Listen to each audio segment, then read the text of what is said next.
महाराज जी, अहंकार के वश में मुझसे अपराध बन गया है, मुझे बचा लीजिए। वाणी का अपराध बन गया है। उसके बाद उसी दिन धाम आके वैष्णव दर्शन करने लगे तो दोष दर्शन हो गया महाराज जी। महाराज जी, धाम नाम की आसक्ति रुक गई है, विचार भय और गंदगी छाई हुई है। हाँ, ऐसा हो जाता है। तो हम पहली बात ये कहते हैं कि सही माने में जब हम किसी को दोषी देखते हैं ना, तो वो दोषी होता नहीं है। दोष हमारे नेत्रों में होते हैं। सही माने में अगर हमारे नेत्र में राम है तो चराचर जगत राम दिखाई देगा। हमारे नेत्रों में काम है तो चराचर जगत काम दिखाई देगा। हमारे नेत्रों में श्याम है तो चराचर जगत श्याम में दिखाई देगा। हमारे नेत्रों में दोष है, हमारे हृदय में दोष है तो हमें दोषी दिखाई देगा। हमें कोई दोषी नजर नहीं आता है, गुरु कृपा से कोई दोषी नजर। अगर कहीं कुछ दोष की लीला होती है तो नजर आता है 3 गुणों का खेल है, सतोगुण रजोगुण तमोगुण, माया का खेल हो रहा है। हम वैष्णवों में दोष क्यों देखें? देखो, एक बात समझनी होगी, एक है साधक और एक है सिद्ध। सिद्ध तो निर्दोष होता है और साधक में कुछ दोष होते हैं जिनको वो त्यागने का प्रयास कर रहा है। चूक हो सकती है उससे, वो त्यागने का धीरे धीरे प्रयास करके सिद्धावस्था की तरफ चल रहा है। तो यदि साधकों में दोष दिखाई भी दे, माना कि दोष है, तो वहां प्रणाम करना चाहिए कि बहुत बहादुर हो, भगवान के मार्ग में चल रहे हो, भगवान कृपा करेंगे, तुम में ये जो दोष है ये भी दूर कर देंगे, क्योंकि तुम बहुत बड़े का आश्रय लिए हो, बहुत बड़े करुणा निधान भगवान का आश्रय लिए हो। हमें उसकी निंदा नहीं करनी चाहिए, हमें उस पर घृणा बुद्धि नहीं करनी चाहिए। हो सकता है आज कमी है और कल ये ठीक हो जाए, कल बहुत अच्छा महात्मा बन जाए। तो पहली बात तो हमें वैष्णव में दोष दर्शन करना नहीं चाहिए, और दूसरी बात अगर हो जाए तो तत्काल प्रणाम करके और भगवान से क्षमा मांगने चाहिए, क्योंकि भगवान ही सब वैष्णव के स्वामी हैं। तो उनसे क्षमा मांगोगे तो हृदय शांत हो जाएगा। वाणी से तो कहना ही अगर कह दिया तो वज्र का पाप हो गया। भक्तन निंदा अति बुरी, भूल करो जिन कोय, किए सुकृत बहु जन्म के क्षण में डारे खोए। इससे बड़ा अपराध कोई नहीं है। यदि आप किसी भक्ति की निंदा करने लगे तो एक क्षण में बहुत जन्मों के किए हुए पुण्य क्षण में नष्ट हो जाएंगे। तभी फिर वो मन विचलित हो जाता है, गंदी बातें, गंदा चिंतन सभी आ जाता है। तो हमें लगता है कि चाहिए कि आप गलती मानिए, जिन वैष्णव के प्रति दोष बुद्धि उनका ध्यान कीजिए, उनके चरणों में वंदना कीजिए, और आगे से कान पकड़ करके कि कभी मैं किसी वैष्णव का दोष दर्शन नहीं करेंगे, किसी वैष्णव की निंदा नहीं करेंगे, ऐसे भाव से चलो तो भजन बन जाएगा। भजन करने वालों के लिए तो आज्ञा दी गई है, तृणादपि सुनीचेन, अपने को तृण से नीच समझना। तो आपने अपने में गुणाभिमान किया तभी दोष दर्शन हुए। क्या गुण है आप में? दूसरों में दोष देख रहे हैं। बुरा जो देखन में चला, बुरा न मिलिया कोई, जो दिल खोजो आपनो स्वयं से बुरा न। तो हमारे अंदर बुराइयां भरी, हमको अपनी बुराइयां निकालनी। तेरे भावे जो करे भलो बुरो संसार, नारायण तू बैठ के अपनो भवन बुहार। अपने हृदय को पवित्र करो तो भगवान का भजन बन जाएगा। नहीं तो खुदापन भो कर रही हो, ये धाम भजन इन सब से आपकी दूरी बन रही है। दूरी क्या, कुछ दिन बाद मने नहीं लगेगा, बिल्कुल नहीं लगेगा। अपराध बन जाए तो बिल्कुल भजन छूट जाएगा। बड़े बड़े सिद्धों का छूट जाता है, आप तो साधारण है। वैष्णव अपराध बन जाए तो सिद्धों के भी भजन में बाधा पड़ जाए, साधकों की तो बात क्या। इसलिए कोई वैष्णव निंदा करता हो तो कान में अंगुली डालो, राधा तुरंत हट जाओ वहां से। वैष्णव निंदा स्वयं तो करो मत और सुनो मत। वज्र की लीका फिर भोगना पड़ेगा, बहुत ये भयंकर अपराध है। इसलिए संतों के वैष्णव के चरणों में नमन करो, उनमें जो कमियां हैं उनके नाथ ठीक करेंगे। प्रभु उनके स्वामी है, वो ठीक कर देंगे। अपने को अगर ऐसा लगता है कि हमारे प्रति उनका गंदा भाव है तो दूरी बना लेनी चाहिए, डांट देना चाहिए, लेकिन निंदा नहीं करनी चाहिए। किसी कारण से अगर मतलब हो भी गया प्रभु जी तो क्या करे वो। और उसी वैष्णव से अपराध क्षमा मांगे, इसका सिद्धांत है। जैसे आपको किसी वैष्णव से हो गया तो उसी वैष्णव से क्षमा मांगे कि महाराज जी क्षमा कीजिए, आपके प्रति हमारा दोष दर्शन हो गया था, आप हमें क्षमा कीजिए या दंड दे दीजिए, आप अब हमसे गलती हो गई। तो वो गुस्सा करें या क्षमा करें, आपने प्रार्थना कर ली, आपका क्षमा हो जाएगा, आपका माफ हो जाएगा। हरि सिंह जी, राधा वल्लभ सिंह है। श्री हरिवंश महाराज जी, महाराज जी आपके चरणों में दंडवत प्रणाम। सदगुरुदेव भगवान, हम अपने आप को और भगवान को कैसे जाने महाराज जी? जानने की पहले प्रबल इच्छा होनी चाहिए, और प्रबल इच्छा तभी होती है जब समस्त भोगों से, ऐश्वर्य से, मान प्रतिष्ठा से वैराग्य हो जाता है। भोगेश्वर प्रसक्ता नाम तया प्रहत चेतसाम व्यवसायत्मिका बुद्धि समाधो न विधीयते।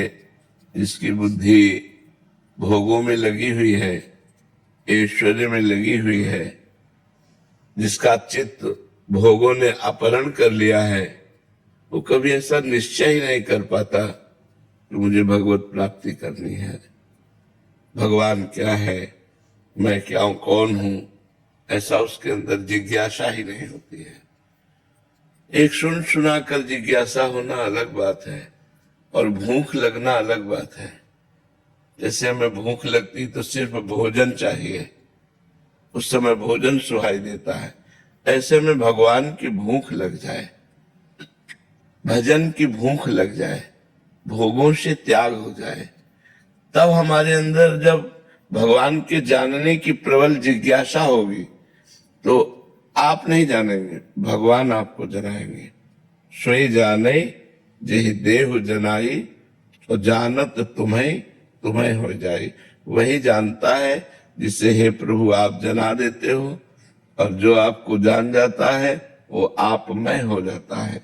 तो भगवान को जानना और अपने स्वरूप का जानना एक ही है। मम दर्शन फल परम अनुपा, जीव पाओ निज सहज स्वरूपा। जे ही जीव मेरा दर्शन पाता है उसे अपने स्वरूप का बोध हो जाता है। तो अगर हम अपने स्वरूप का बोध कर ले तो भगवान को जान गए, और भगवान को जान गए तो अपने स्वरूप का बोध, क्योंकि दो नहीं वो एक ही है, वही आत्मा है, वही परमात्मा है। तो सबसे बड़ी समस्या हमारे आगे है शरीर और शरीर के भोगों की प्रीति।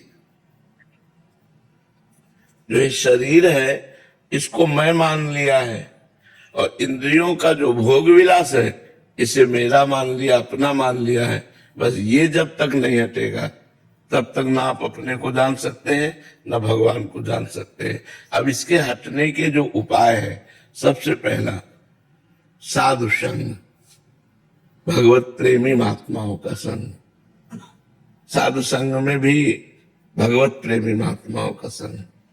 अलग अलग संतों का उद्देश्य होता है, वो उद्देश्य वाले संतों का संग करे जिनका केवल भगवान उद्देश्य है, केवल भगवान।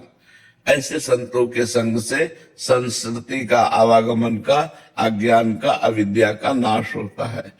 पहला संतों का संग, और दूसरा नाम में अत्यंत आसक्ति, नाम छूटने पर व्याकुलता पैदा हो, तद विस्मरणेन परम व्याकुलते।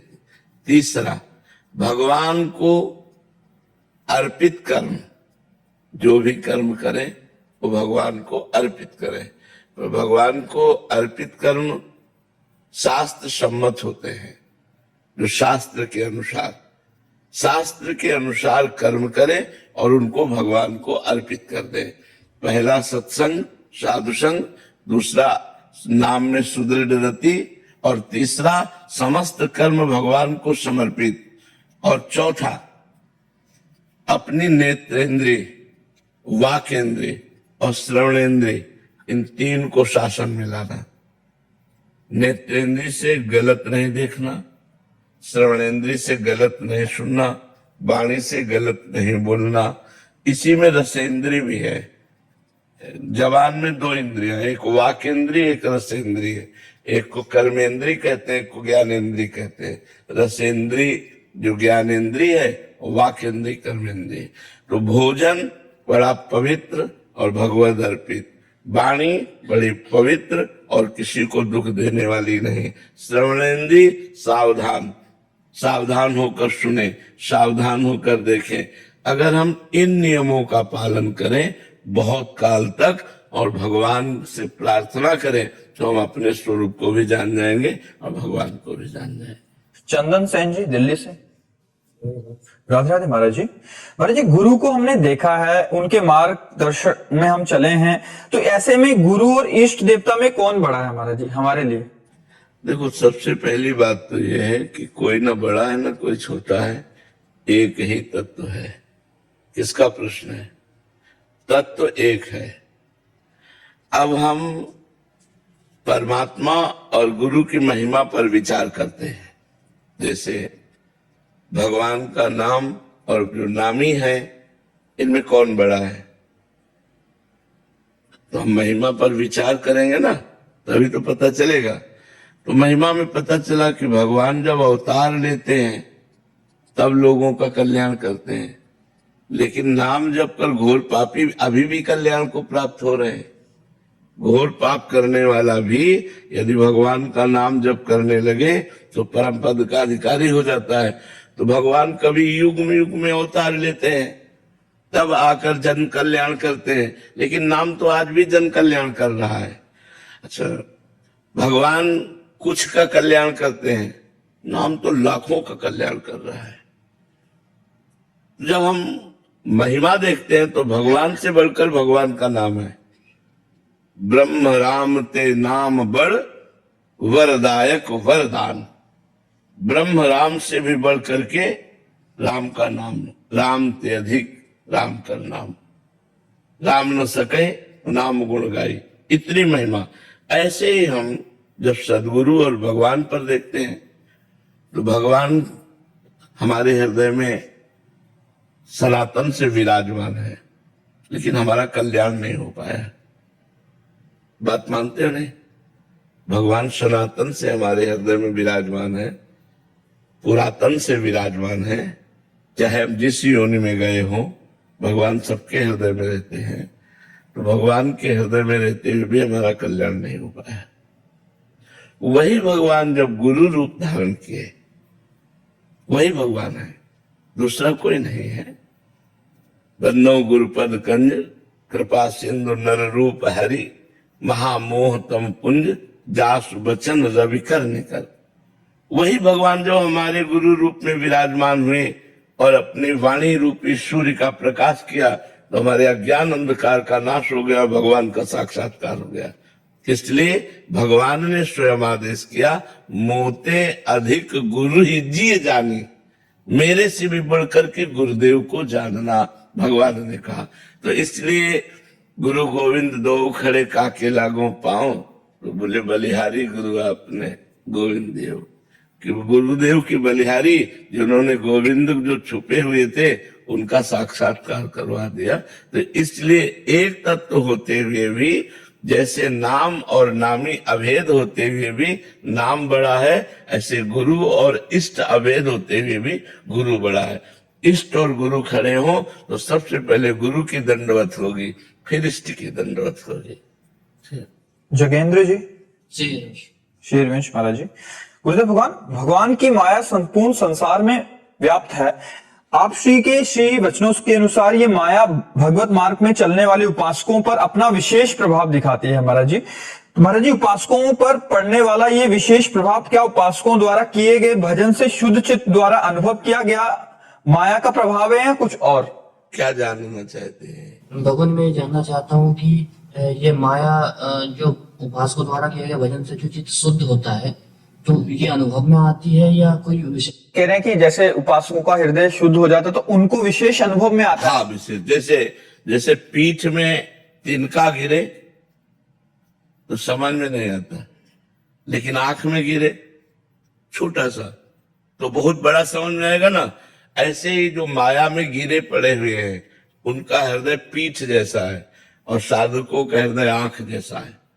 छोटा सा भी, जरा सा भी स्फुरणा हुई तो देखो सूरदास जी कहते हैं, मोसम कौन कुटिल खल कामी। कितने बड़े संत हैं, इतने महान हैं, और कह रहे मेरे समान तो संसार में कोई कुटिल खल कामी है ही नहीं। आंख जैसी हृदय की स्थिति, आंख में जरा सा किनका पड़ा बहुत भारी दर्द होगा, पीठ में एक इतना बड़ा किनका पड़ जाए तिनका तो कोई फर्क नहीं पड़ता है। बोले मौसम कौन कुटिल खल कामी, मेरे समान कुटिल खल कामी कौन है। तुलसीदास जी कह रहे जो मैं अपने अवगुण कहूं बाढ़े कथा पार नहीं लाऊं। जो मैं अपने दोषों का वर्णन करूं तो कथा बढ़ जाएगी, दोषों का इतना भंडार भरा है कि भगवान की कथा रुक जाएगी, हमारे दोषों की कथा चल पड़ेगी। तो जो महान हृदय होता है, जो साधक होता है, जो संत होते हैं, जरा सा भी दोष उनको पहाड़ जैसा लगता है, और जो माया में फंसे हुए लोग हैं पहाड़ जैसा दोष उनको लगता ही नहीं कि दोष है। इसलिए ये विचार करके कहा गया था कि संत और साधकों के हृदय में माया का विशेष प्रभाव पड़ता है, क्योंकि वो अत्यंत कोमल और ज्ञान युक्त होते हैं। तो थोड़े भी दोष को बड़ा करके मानते हैं, महान हाहाकार मच जाता है अगर थोड़ा भी दोष आता है। और अज्ञानी का हृदय दोष युक्त तो है ही, उसको तो जरा सा गुण हुआ तो वो अभिमान से फूल जाता है, वो दोष युक्त हृदय होता है। तो बात समझ में आ रही? मोहित कुमार जी, राधे राधे महाराज जी। महाराज जी, तन्मय स्थिति कैसे हासिल की जाए? अभ्यास से। जब हम बार बार अभ्यास करते हैं भगवान के नाम का, मंत्र का, तो हमारे अंदर नाम और मंत्र के प्रभाव से रूप प्रकाशित होता है, रूप में तन्मयता आ जाती है, रूप देखते ही चित्त आसक्त हो जाता है। इतने सुंदर भगवान है, इतना आकर्षण है कि एक कामदेव पूरे त्रिभुवन को परास्त किए हैं। ऐसे करोड़ काम भगवान को देखकर मूर्छित हो जाए, इतने सुंदर है।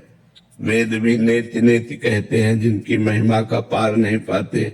ऐसे सुंदरता के समुद्र श्री भगवान का दर्शन होते ही जीव तन्मय हो जाता है। तो तन्मयता के लिए पहले हमको अभ्यास करना होता है। हम खूब नाम जप करें, मंत्र जप करें, बराबर बहुत समय तक, सुख मिले ना मिले, शांति मिले ना मिले, लाभ दिखाई दे ना दिखाई दे, हमें लगे रहना है। बस जिसने एक नियम ले लिया कि मुझे भजन करना है, सब कुछ करते हुए भजन करना है, वही तन्मयता को प्राप्त हो जाता है। जब तन्मयता आ जाती है ना, तो ना काहू सो बोलिबो ना कोई व्यवहार, अपनी कुंवरी किशोरी को जियत निहार निहार। वो अपनी प्यारे जू को देख देख करके जीवन धारण किए हुए है, वो तन्मया स्थिति को प्राप्त हो जाता है। पहले हम अपना भोजन पवित्र करें, अपने आचरण पवित्र करें, कोई नशा न करे, गंदा भोजन न करें, और वर्षों खूब नाम जप करें, और अपने नाम जप को गुप्त रखें, उसका अहंकार न प्रकट करें, किसी को बताएं ना आप कितना नाम जप कर रहे हैं। धीरे धीरे धीरे धीरे, और शास्त्र का स्वाध्याय करें। साधक संजीवनी है आपके पास, खरीद लेना एक।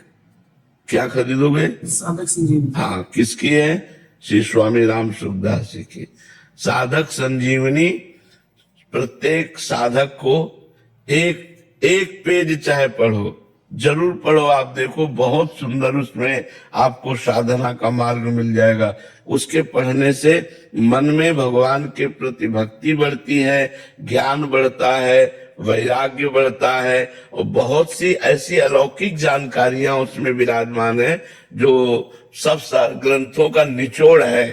तो हमें लगता है कि जैसे साधकों को जो परमार्थ पे चलना चाहते हैं, साधक संजीवनी जरूर पढ़ना चाहिए। तो एक साधक संजीवनी खरीद लो गीता प्लस से, और उसको पढ़ो, और नाम जप करते रहो, मंत्र जप करते रहो, सत्संग सुनते रहो, पवित्र भोजन करो, तो आपकी तन्मया स्थिति धीरे धीरे हो जाएगी। यश शर्मा जी, राधे राधे। राधे राधे महाराज जी। महाराज जी, जब भी लगता है कि मौत कभी भी आ सकती है तब मन भक्ति की ओर भागता है, लेकिन समझ नहीं आता कि क्या हम सिर्फ भय की वजह से भक्ति कर रहे हैं। ऐसा भी करे तो भगवान बहुत प्यार करते हैं। जो शभीत आवा सरनाई, रखे हो ताहि प्राण की नाई। भगवान कह रहे हैं यदि वो भय सहित मेरे समीप आया भयभीत होकर के, तो मैं उसके प्राणों के समान प्यार करूंगा। रखियो ताहि प्राण की नाई, जैसे प्राण सबको प्रिय है, मैं उसे अपना प्राण की तरह प्यार करूंगा जो भयभीत होकर मेरी शरण में आया है। जरूर भयभीत हो जाना चाहिए संसार से, पता नहीं कब शरीर छूट जाए और भजन नहीं हुआ, और बड़ा भयानक भयानक रोग होता है, भयानक भयानक कष्ट होते हैं। तो इसलिए भगवान का भजन करना चाहिए। अगर भयभीत होकर भी हम भगवान की शरण में जाते हैं तो भगवान अपने प्राणों के समान प्यार करते हैं। डॉक्टर नीलेश निर्मल अग्रवाल। राधे राधे महाराज जी। महाराज जी, जब हमारे पास कई विकल्प हों और सभी विकल्प अच्छे लग रहे हों तो कैसे तय किया जाए कि कौन सा विकल्प हमारे लिए भगवान ने चुना है? वो हमारे धर्म में और दूसरों का हित, दो चीजें देखनी कि धर्ममय है कि नहीं और इससे दूसरों का हित होता है कि नहीं, वो विकल्प सही कर ले, जिसमें धर्म हो और जिसमें दूसरों का हित हो। जिसमें अपना हित होता हो लेकिन दूसरों का हित ना होता हो, वो चयन नहीं करना चाहिए। और जिसमें हित तो हो रहा है हमारा लेकिन वो धर्ममय नहीं है, इसलिए नहीं चयन करना चाहिए। धर्ममय हो और दूसरों का हित हो, ऐसे विकल्प को चयन कर लेना चाहिए। समझ पा रहे हैं आप? अजीत कुकरेजा जी छत्तीसगढ़ से। राधे राधे राधे महाराज जी। महाराज जी, मैं राजनीति के क्षेत्र में हूँ। यहाँ हर पल छल कपट क्रोध लोभ और स्वार्थ का सामना करना पड़ता, फिर भी मैं नाम जप और भक्ति करते हुए अंत में प्रभु को प्राप्त करना चाहता हूँ। ऐसे विषम परिवेश में मन वचन कर्म से पवित्र रखते हुए अपने आप को लोक कल्याण भी करूं और भगवत प्राप्ति भी कर लूं, ऐसे में क्या? बहुत कठिन है। व्यवहार में परमार्थ लेकर चलना बहुत कठिन पड़ता है, क्योंकि दूसरे का हित भी करो और जिसका हित करो वही प्रतिकूल व्यवहार कर रहा है, फिर भी हमें हित करना है। कहीं छल है, कहीं कपट है, कहीं दबाव के द्वारा गलत करने की प्रेरणा आ रही है। हमको गलत नहीं करना है, धर्म से चलना, तो बड़े स्तर से हमारा विरोध हो रहा है। ये सब सहना पड़ेगा। भगवान पर दृढ़ भरोसा रख करके भगवान को अपना मित्र मान करके चलोगे तो सब ठीक हो जाएगा। कोई तुम्हें परास्त नहीं कर सकता। और अगर भगवान को भूल गए तब तो फिर निकल पाना बड़ा कठिन है। कोई एक चीज महाराज जिसको मैं अपने ये देख, कोई एक चीज जिसको मैं अपने जीवन में धारण करूं और जिससे नाम, भगवान का नाम जो आपको प्रिय हो वो अधिक से अधिक जपिएगा और उसी से आपको भगवान के अपनेपन का अनुभव होने लगेगा। नाम नामी अभेद है। जब हम नाम जप करते हैं तो भगवान से भरोसा हो जाता है। भगवान का भरोसा हो गया तो आप संसार पर विजय प्राप्त कर लिए। सबसे कठिन है भगवान पर भरोसा होना। देखो, कोई विपत्ति आई तो हमारा मन किधर गया? भगवान पे गया या फोन नंबर पे गया? कि अमुक पदाधिकारी को फोन नंबर करते हैं, इसका मतलब चूक हो गई। भगवान का भरोसा नहीं रहा और सिर्फ भगवान का भरोसा, तो कहीं कोई परास्त नहीं हो सकता। ये पक्की बात है। सिर्फ भगवान का भरोसा, अब वही होगा जो प्रभु आप रचे हो। आपके सिवा मैं किसी दूसरे का सहारा नहीं ले सकता। आप ही मेरे मित्र हो, आप ही मेरे स्वामी हो, आप ही मेरे जीवन हो। बस एकमात्र भगवान का भरोसा, तो फिर गाड़ी ऐसे दलदल से भी पार हो जाएगी। ये दलदल है। राजनीति व्यवहार में छल कपट ये सब तो एक बड़ा दलदल है जिससे निकल पाना बड़ा कठिन होता है। तो उसमें अपनी प्रतिष्ठा भी होती है ना। तो भगवान का अगर हम आश्रय लिए हैं तो हमारी प्रतिष्ठा भी बची रहेगी। हम इस दलदल से भी निकल जाएंगे। खूब नाम जप कीजिएगा, भगवान का आश्रय रखिएगा और आहार शुद्ध रखिएगा। मांस आदि कभी न खाएं, शराब कभी न पिए। आज आप हमारे पास आए हो तो शपथ खाओ कि आज के बाद हम न शराब पिएंगे और न मांस खाएंगे। बिल्कुल महाराज जी, आपके दर्शन हुए बिल्कुल। हाँ बिल्कुल बिल्कुल। अब लो नशानी अब ना नशे हो, अब तक गलती हुई, अब गलती नहीं करूंगा। राहुल शर्मा जी गुड़गांव से। राधे राधे महाराज जी। महाराज जी, प्रभु श्री राम जी का एक तुच्छ सा भक्त हूँ, उन्हीं की कृपा से निरंतर राम नाम जप करने का भी प्रयास करता हूँ। महाराज जी, आप कह रहे हैं कि प्रभु की कृपा के संकेतों को कैसे प्रतिपल अनुभव कर सकता हूँ महाराज जी? जब प्रभु के सिवा किसी को अपना नहीं मानोगे तब संकेतों का अनुभव कर पाओगे। जब हमारे हृदय में केवल प्रभु का ही स्थान रहेगा, किसी से कोई ममता नहीं, कोई मोह नहीं, कोई आसक्ति नहीं, तो मैसेज आएगा तो प्रभु का आएगा, तुरंत पढ़ लोगे कि हमारे प्रभु अब ये चाह रहे हैं, अब हमारे प्रभु ये चाह रहे हैं। अब अभी इतने मैसेज पढ़े कि देखो ना कितना प्रपंच भरा हुआ है अंदर, तो कैसे पढ़ पाओगे इनमें कौन प्रभु का है? आते तो है प्रभु के, सबके हृदय में आते हैं। जहां आप गलत करना चाहोगे वहां आएगा। क्या आप गलत करते हुए नहीं समझते मैं गलत कर रहा हूं? तो फिर अंदर से जो ये कि आप गलत कर रहे हैं, प्रभु का ही तो मैसेज है, प्रभु ही तो आपको संकेत कर रहे हैं। तो ये तभी हम समझ पाएंगे जब एक भरोसो, एक बल, एक आश विश्वास, एक राम घनश्याम हिंद चातक तुलसीदास, एकमात्र भगवान का भरोसा, भगवान से आशा, भगवान से संबंध, सबकी ममता ताग बटोरी, मम पद बने बांध बरडोरी। हमारा मन जो विविध प्रकार के रिश्ते नाते संबंधों में फैला हुआ है, वो सब रिश्ते नातों से हटा के एकमात्र प्रभु में लगा दे तो हमें पता चलने लगेगा मेरे प्रभु क्या चाहते हैं। अंदर ही अंदर अपने आप पता चलने लगेगा। और दास में सामर्थ्य आ जाती है स्वामी की। जो दास होता है उसमें स्वामी की सामर्थ्य आ जाती है, भगवान की सामर्थ्य आ जाती है, और भगवान के सामर्थ्य को कोई परास्त नहीं कर सकता। इसलिए दास को कभी कोई परास्त नहीं कर सकता। सीम की चाप सके को तासु, बड़ रखवार रमापति जासु। भगवान जिसके रक्षक, उसका बाल बाका भी कोई नहीं कर सकता। गलती हो जाने पर भी, त्रुटि हो गई, जहां आपको फंसकर नीचा गिरना चाहिए वहां आप ऊंचे उठ जाओगे, आपको कोई गिरा नहीं सकता। क्यों? आप बहुत बड़े की शरण में हैं, बहुत बड़े की। ये मतलब पक्की बात मान लीजिए और अंदर से भगवान से प्यार कीजिए। नाम जप करते हुए, भगवान की लीला कथा सुनते हुए, भगवान का भाव रख करके परिवार सबको प्यार देते हुए और सारे कर्म भगवान को समर्पित करते हुए चलो, तो अभी भगवान से अपनापन हो जाएगा। ख्याति जी गुरुग्राम से। राधे राधे महाराज जी। महाराज जी, आप कह रहे हैं कि कभी कभी आप में क्षमता या ऊर्जा नहीं होती, फिर भी ना नहीं कह सकते किसी को। जैसे किसी ने कुछ पैसा मांगा या कोई हेल्प मांगी, तो फिर क्या कभी फिर काम भी पूरा नहीं कर पाते, तो फिर बहुत ज्यादा विचलित हो जाते हैं। ऐसे में ना करना कैसे सीखें महाराज जी? हाँ, बहुत पवित्र हृदय है आपका, धन्यवाद। ऐसे हृदय बहुत कम होते हैं जो दूसरों को ना न कहें, जिनके मुंह से ना नहीं निकलता, ऐसे बहुत कम हृदय होते हैं। बका ज्यादा हृदय तो ना वाले ही होते हैं। बका ऐसा स्वभाव भगवान की कृपा से मिलता है। अगर हम नहीं दे पाते हैं लेकिन दुखी हो गए, उसको देना चाहिए था ऐसा भाव से, हमारा काम तो हो गया। उसको धन नहीं पहुंचा लेकिन हमारा जो कर्तव्य है वो पूरा हो गया। परहित की भावना हमारे अंदर है कि काश आज अगर हमारे पास होता तो मैं आपको दे देती, पर है नहीं।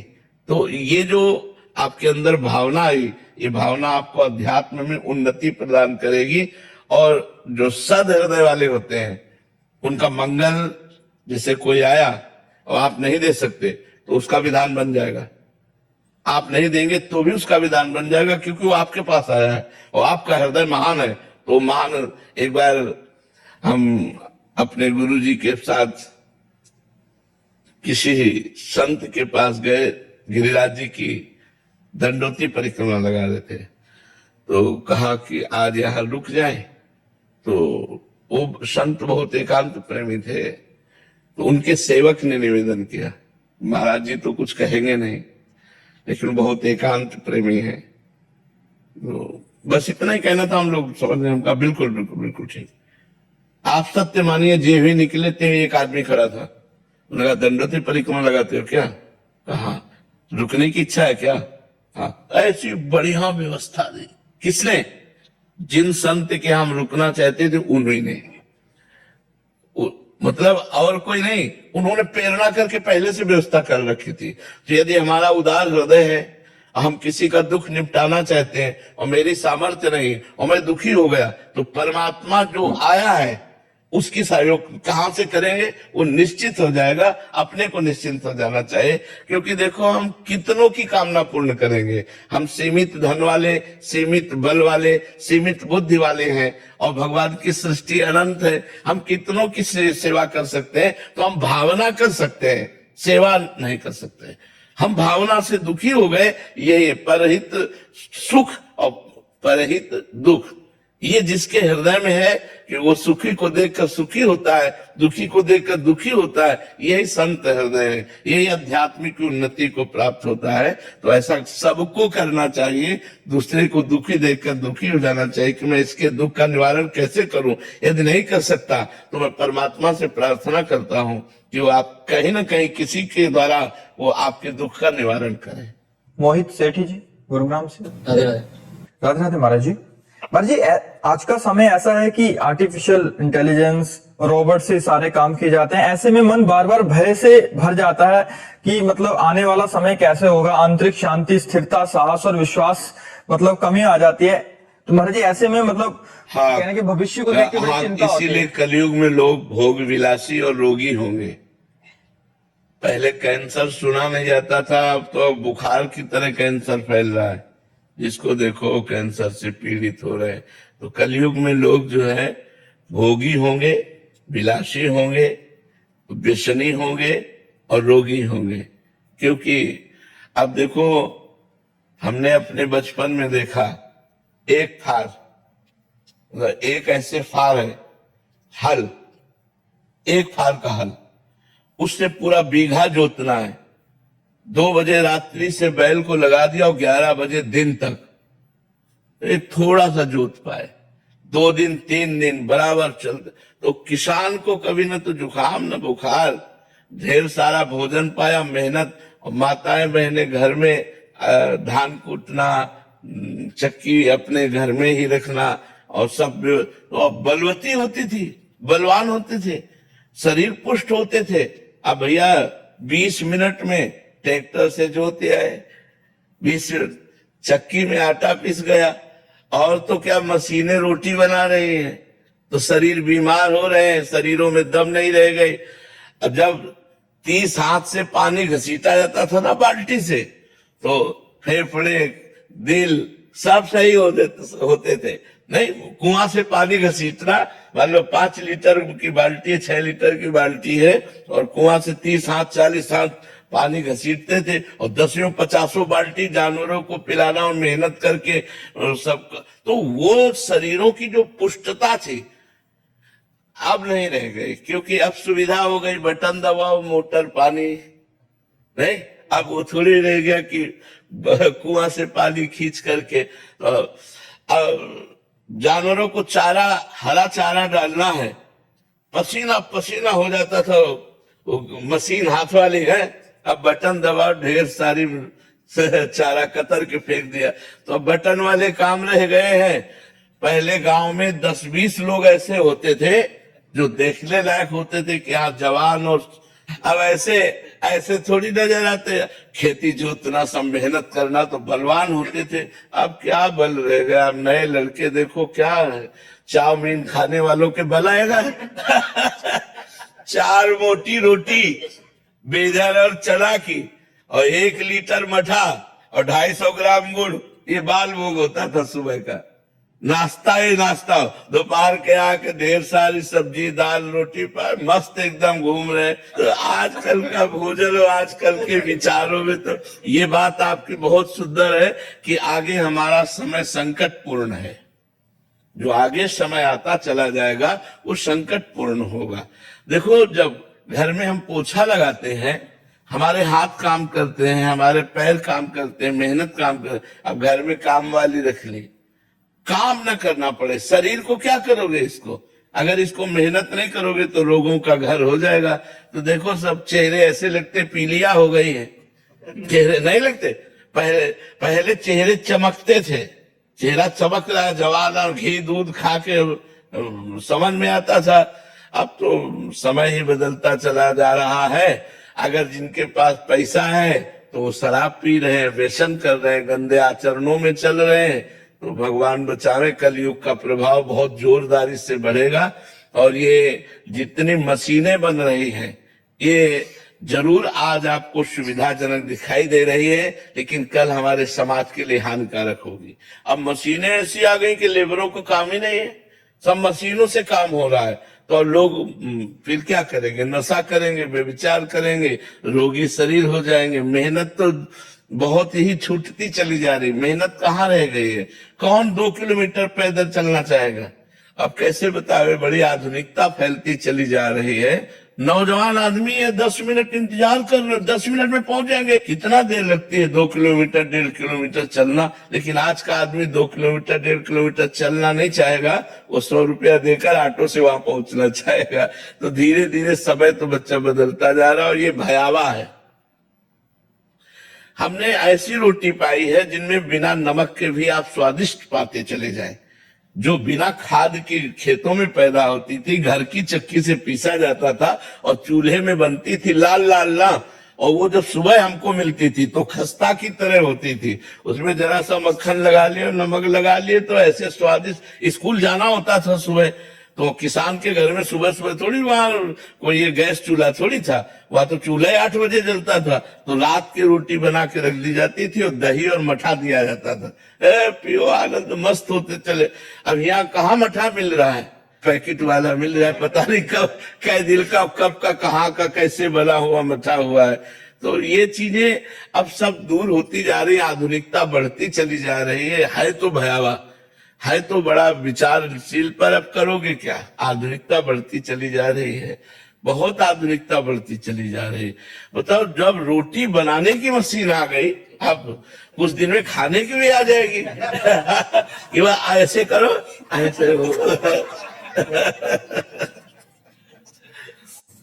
पहले तो जीवन अस्वस्थता में निकल गया, भजन तो हुआ नहीं, अभी आज्ञा क्या आगे? 15 साल से गायों का हॉस्पिटल की सेवा में।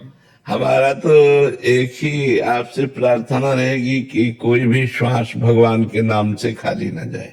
बस अभ्यास कीजिए, ऐसा आप प्रयास कीजिए, कृपा भगवान की, कि कोई भी श्वास भगवान के नाम से खाली न जाए। शरीर से कोई भी सेवा कीजिए, अंदर से सुमिरन भगवान का कीजिए। महिलाओं को आजकल तो आपने मूल मातृत्व भाव बोलकर राक्षसी कृत्य में उनमें कैसे आप अनुग्रह करना? वैसे प्राय हम सत्संग में चर्चा करते रहते हैं। जब तक हमारी भोग बुद्धि नष्ट नहीं होगी और पूज्य बुद्धि नहीं आएगी, तब तक भाव नहीं बदलेगा। हमारी पूज्य बुद्धि आनी चाहिए। ये जो महिलाएं हैं, ये दैवी शक्ति है। कोई हमारी माँ है, कोई हमारी बहन है, हमारी ये पूज्या है। तो हमें जननी सम जाने पर नारी, गोस्वामी जी कह रहे हैं। तो बुद्धि जो है वो स्त्री को देखते ही भोग की बुद्धि हो गई है। ये राक्षसी बुद्धि, आसुरी बुद्धि का नाश बिना भगवान के भजन के नहीं होगा। आज व्यसन, नशा में और गंदे आचरणों में वृद्धि होती चली जा रही, क्योंकि लोग अध्यात्म से दूर जा रहे हैं और आधुनिकता की तरफ बढ़ते चले जा रहे हैं, विदेशी आचरणों को अपनाते चले जा रहे हैं। जो हमारा धर्ममय देश है, जो हमारी धर्ममय पद्धति है, उसको भूलते चले जा रहे हैं। तो आप लोग भी प्रयास कीजिए, और हम सब प्रयास कर ही रहे हैं। भगवान की कृपा से धीरे धीरे अगर 10 लोग भी सुधर गए तो समाज का एक हिस्सा तो सुधरा, धीरे धीरे सुधर जाएंगे। आप प्रयास, आशीर्वाद अनुग्रह चाहिए। जी आओ।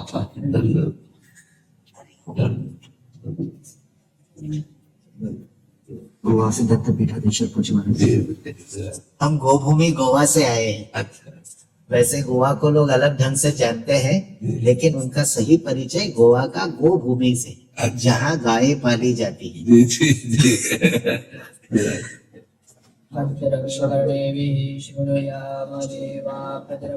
स्वास्थ्य कैसा है? कृपा है, कृपा है, बहुत कृपा है। आप सब संतों की कृपा से चल रहा है। यही पूछने आए थे, एक साकार ब्रह्म का दर्शन करने आए। दर्शन देने आए थे महाराज जी।